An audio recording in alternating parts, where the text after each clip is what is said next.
말씀을 먼저 오늘 본문에 들어가기 전에 앞에 있는 말씀을 좀 찾아보도록 하겠습니다. 고린도전서 1장 17절 말씀입니다.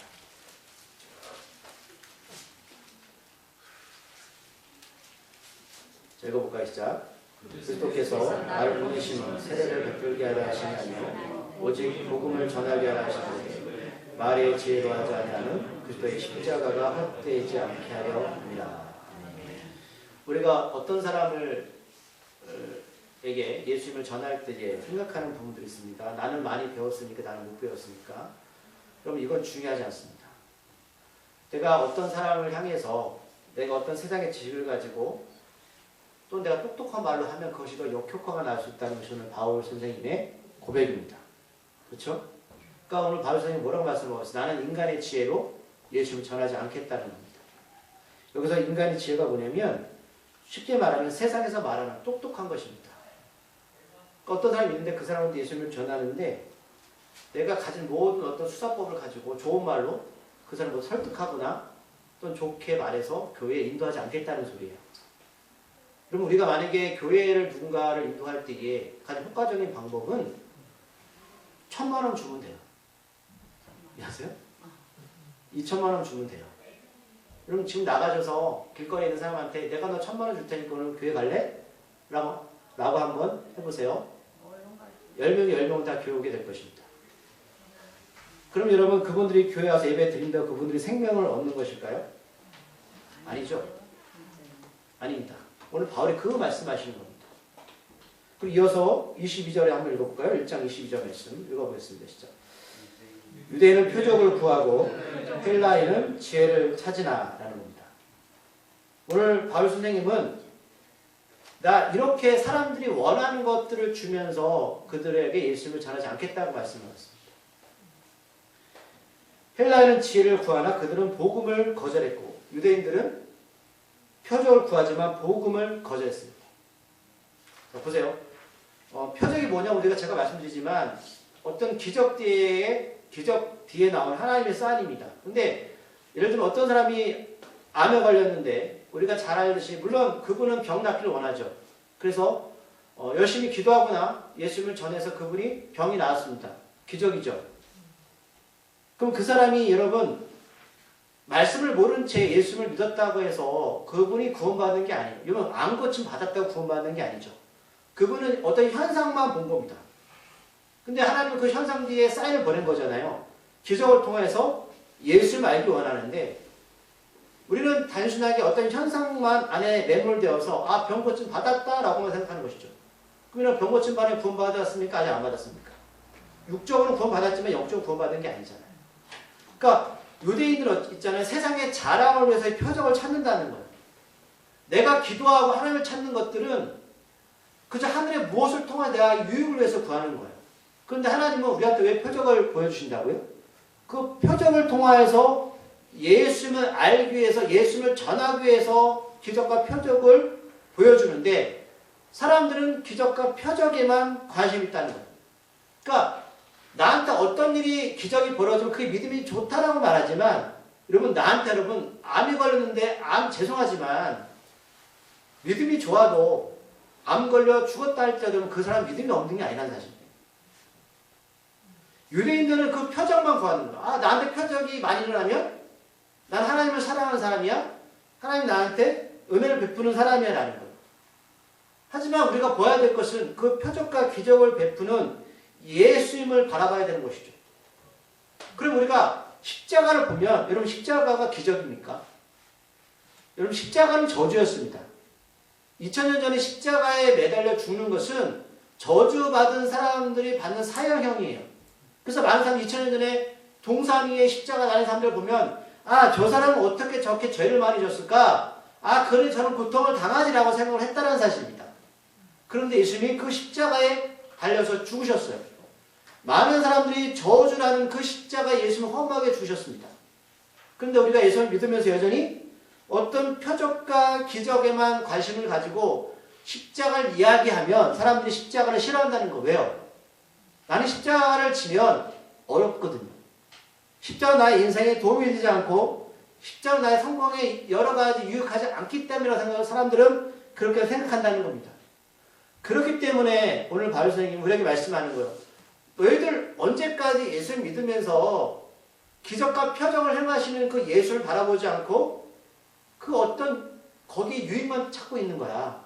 그런데 너희들이 그렇게 싫어하는, 너희들이 저주하는 그 십자가에 예수님 죽으셨다는 것이죠. 그리고 또 하나 말씀하죠. 헬라인들은 뭐예요? 지혜를 찾아요.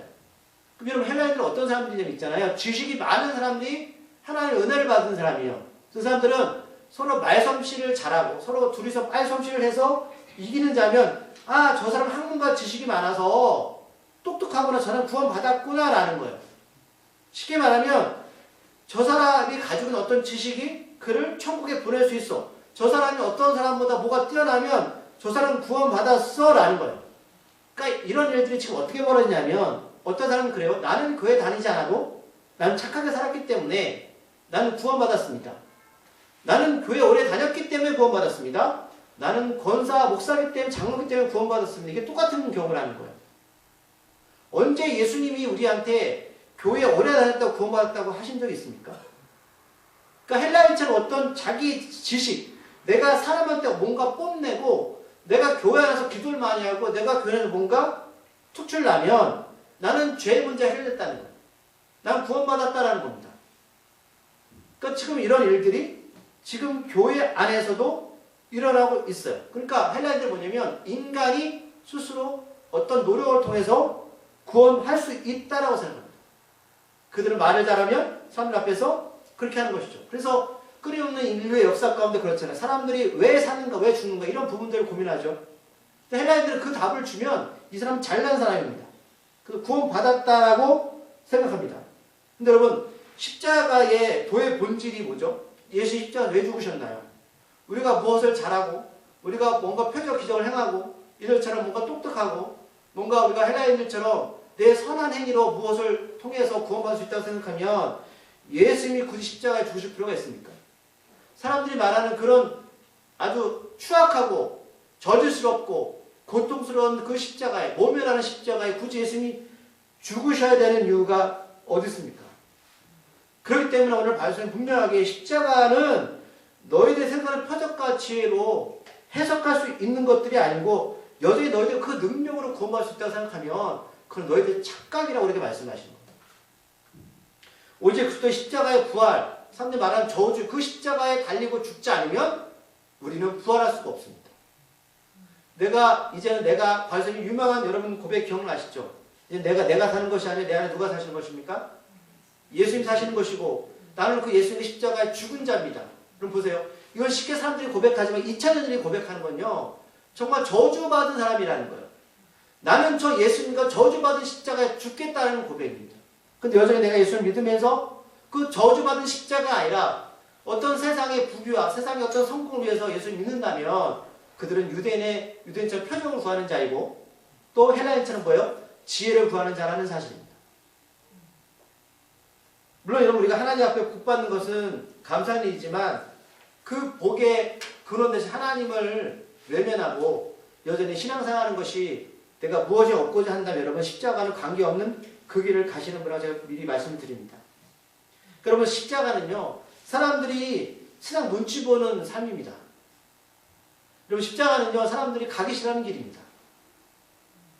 하나님께서 택한 그 백성들은 어떤 표적이나 인본주의가 아니라 아주 단순하고 어리석은 십자가의 길을 가는 사람들입니다. 그렇기 때문에 여러분 똑똑한 사람이 예수 믿게 되면 바보가 되는 거예요. 아멘? 잘난 사람이 예수 믿게 되면 이제는 잘남이 도려날 거추장스러운 그런 삶이 되는 겁니다. 예수님이 누구신지를 그 십자가 돌로 알게 되면 이제는 사람들한테 이제는 표적이나 지혜를 구하지 않고 오늘 말씀에 보면 선포합니다.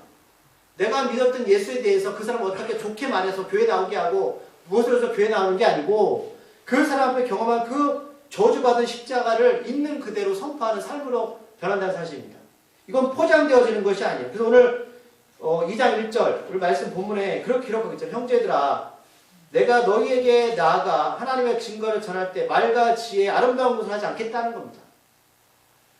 야, 교회 나오면 뭐가 되어진대. 교회가 나오면 뭐 누가 많대. 송강사님이 많대. 여러분, 그게 아니라는 거예요. 교회는 그런 친목단체 아니라 그런 종교적인 모임이 아니라고 오늘 바울서 우리가 고백하고 있는 거고, 바울서는 말씀하시는 건 내가 경험한 예수님을 나는 어떤 설득하지 않고 나는 그냥 하나님께 나간다는 거죠. 누구를 만날 때 여러분 예수님을 전할 때 우리 교회 크다 작다 이 부분이 아니라, 우리 교회는 의사도 있고 판사도 있고 이게 아니라 여러분들이 경험한 예수님을 있는 그대로 전하는 것 뿐이에요. 서울의 유명한 모 목사님은 그 말씀을 하셨더라고요. 우리 교회는 판검사가 50명이다. 그 말 듣고 어떤 사람이 그래? 아, 저 교회는 판검사 50명이니까 가보면 유익이 되겠다.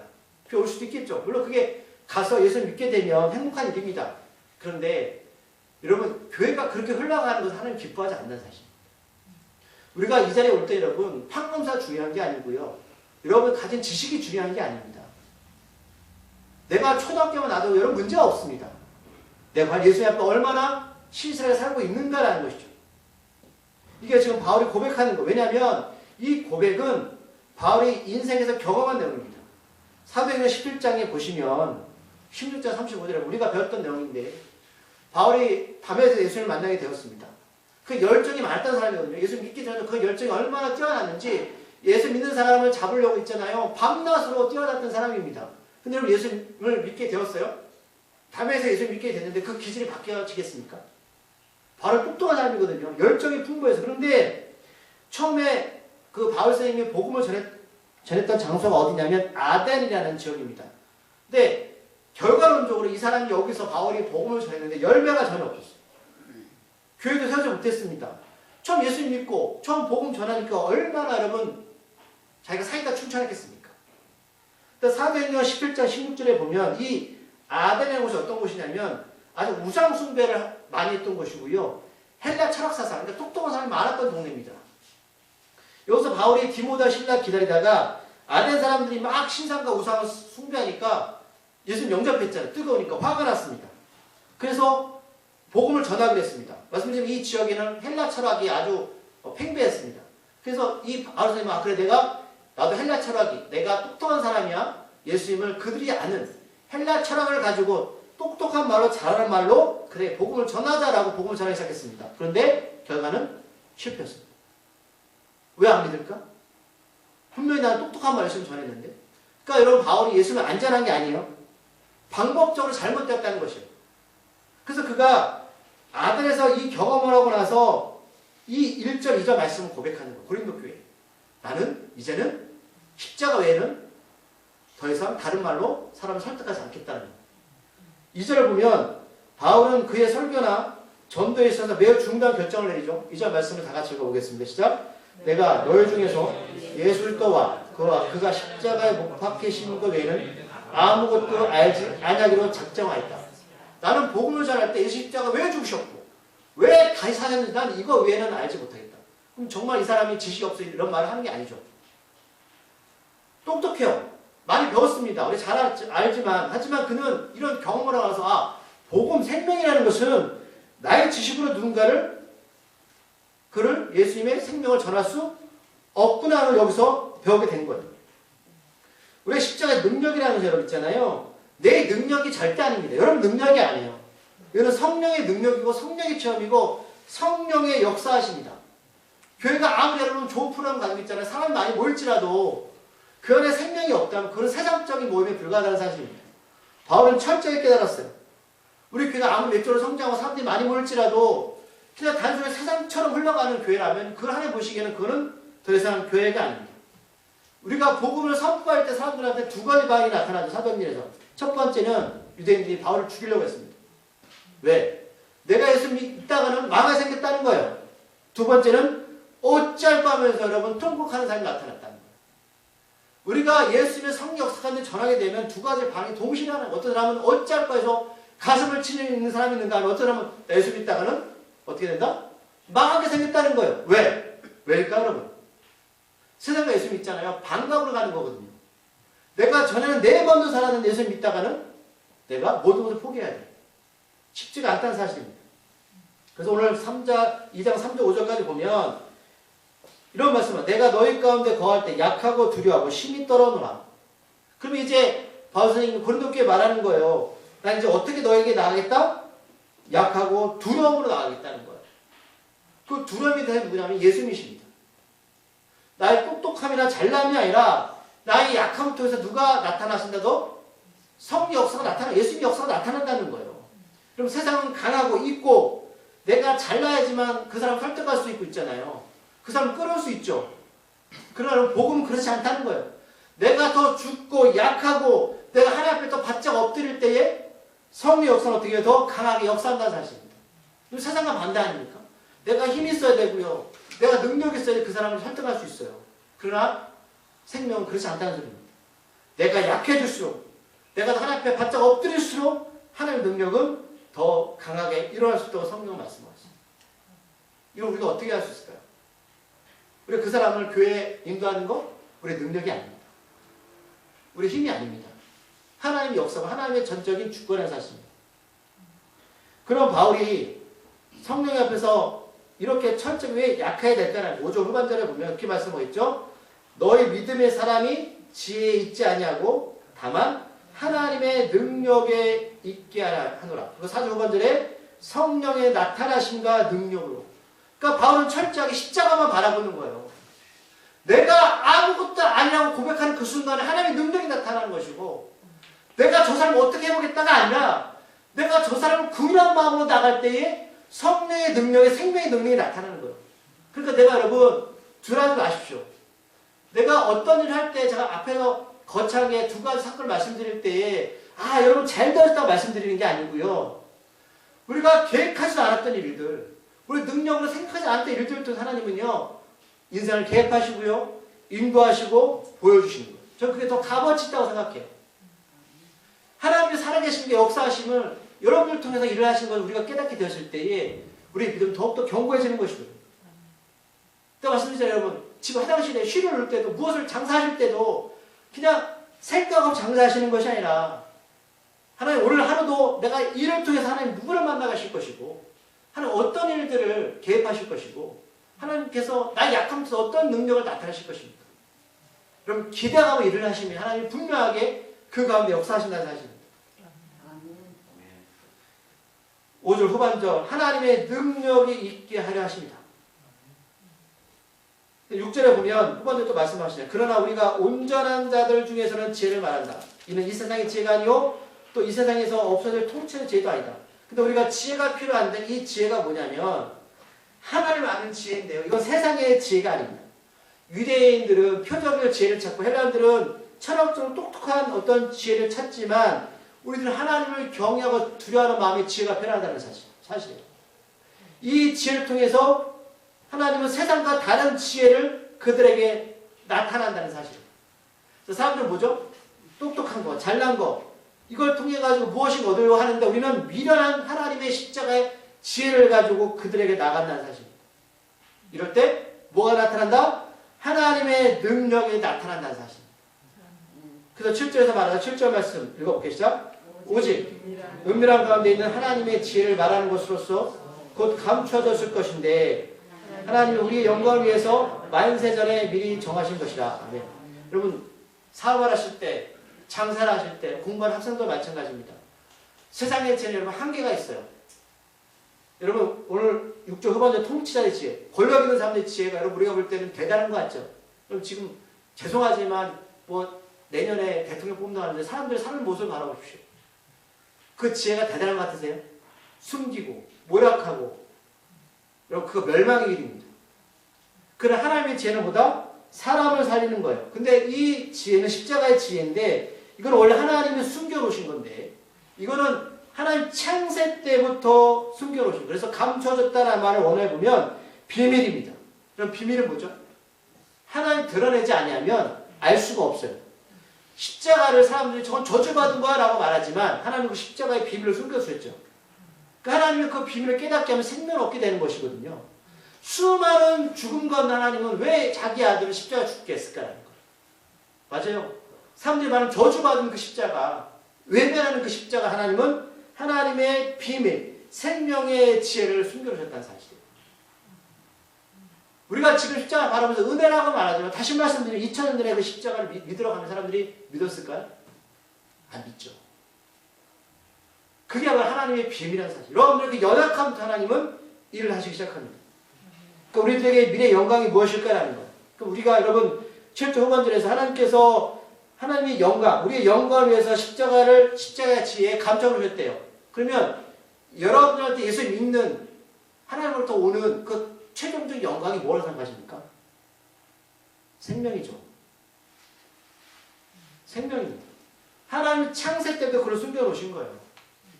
십자가 사람들의 손가락질 당하는 그 십자가 은혜 가운데 우리한테 생명을 허락하신 겁니다. 근데 우리가 여전히 예수 믿으면서 여전히 교회 다니면서 내가 그는 믿는 예수 또는 누군가 복음을 전할 때에 내가 무엇을 많이 가지면 내가 무엇을 잘 되어지면 물론 여러분 그게 나쁘다는 건 아니에요. 그걸 가지고 물론 그걸 통해서 예수 복음 전하면 좋은 통로가 될 수 있겠지만 그게 본질이 되어지면 그럼 그건 십자가를 무시하는 다는 사실입니다. 우리가 아무리 우리의 어떤 능력으로 교회를 데려와도 다시 말씀드리지만 십자가의 도를 깨닫지 못하면 그들한테 생명을 전할 수가 없는 거예요. 철저히 연약해지는 것, 철저하게 낮아지는 것, 하나님 앞에 나의 인생을 포기하는 것, 그걸 하나님 우리를 통해서 하나님의 능력을 크게 나타내시는 거예요. 말씀드렸지만 그 농어촌 성교에 그분들이 미련한 짓이죠. 6일 동안 열심히 사는 일 하다가 자기 시간 없이 글을 한다는 것은 상상도 못한 일입니다. 그런데 있잖아요. 정말 귀한 일을 하시는 것이죠. 제가 여러분들 하라고 말씀드리는 게 아니고요. 다 각자 삶이 달라요. 하나님 우리에게 주신 그 미련한 것이 여러분 도리어 약함이 하나님이 일을 할 수 있는 통로가 됐다는 말씀이에요. 그러니까 이제 여러분 너무 강하게 되려고 애쓰지 마시고요. 내가 너무 이 자리에서 너무 성공하려고 애쓰지 마시고요. 하나님이 원하시면 자연스러운 때 여러분 인도하시게 될 거예요. 그게 복된 것이지. 내가 이걸 통해서 어떻게 해볼 거야? 그러다 이거 망가질 수가 있어요. 하나님은 이 십자가의 도의 비밀을 숨겨놓으셨습니다. 창세 때부터. 그 도를 깨닫는 이제는 어떻게 해요? 오늘 바울성의 2절 고백 다시 한번 읽어볼까요? 내가 너희 중에서 예수 그리스도와 그가 십자가에 못 박히신 것 외에는 아무것도 알지 아니하기로 작정. 예수님 밖에는 없습니다. 세상의 지혜, 세상의 철학, 세상의 성공 중요하지만 그건 다 배설물이에요. 다 없어질 겁니다. 하지만 십자가만이 여러분들 생명을 주실 것이고 이제 앞으로 살아가시면서 어떤 인생 가운데 하나님 일하심과 개입하심을 기대하고 고대하고 소망하며 살아가십시오. 그러면 하나님의 순간순간 주시는 은혜가 얼마나 큰지를 알게 될 때에 하나님은 살아계시구나. 하나님 오늘도 일을 하시는구나. 하나님은 날 너무 사랑하시는구나. 이거를 깨닫게 될 때에 삶의 소망이 생깁니다. 함께 그 길을 같이 가기를 소망합니다. 기도하시겠습니다. 하나님 아버지 감사합니다. 우리가 오늘 짧게 십자가의 도에 대해서 나누게 되었습니다. 세상의 기준은 내가 지식이 풍부해야 되고 내가 가진 것이 많아야 되고 똑똑해 할 때에 그들한테 예수님 전하면 그들 예수님을 잘 믿을 거라고 생각합니다. 하지만 하나님은 오히려 반대로 예수님을 사람들이 저주하고 사람들이 무시하는 십자가에 죽게 하셨습니다. 그런데 예상하지 못한 일이 벌어졌습니다. 예수는 그 십자가, 저주받은 십자가에서 다시 사셨다는 사실입니다. 우리에게 올 영광이 무엇입니까? 세상의 영광이 아니라 그 예수 그리스도의 십자가의 죽음과 부활을 통해서 장차 올 영원한 생명임을 깨닫는 자 되게 하여 주시옵소서. 우리가 이 교회가, 우암중앙교회가 이 본질을 잃지 않고 나간다면 하나님께서 우리 함께 하시고 인도하시고 우리에게 복 주실 줄 믿습니다. 하나님 말씀, 우리 말씀이 되게 하시고 우리 생명이 되게 하시고 우리의 인도함이 되게 하여 주시옵소서. 예수님의 이름으로 감사기도 드립니다.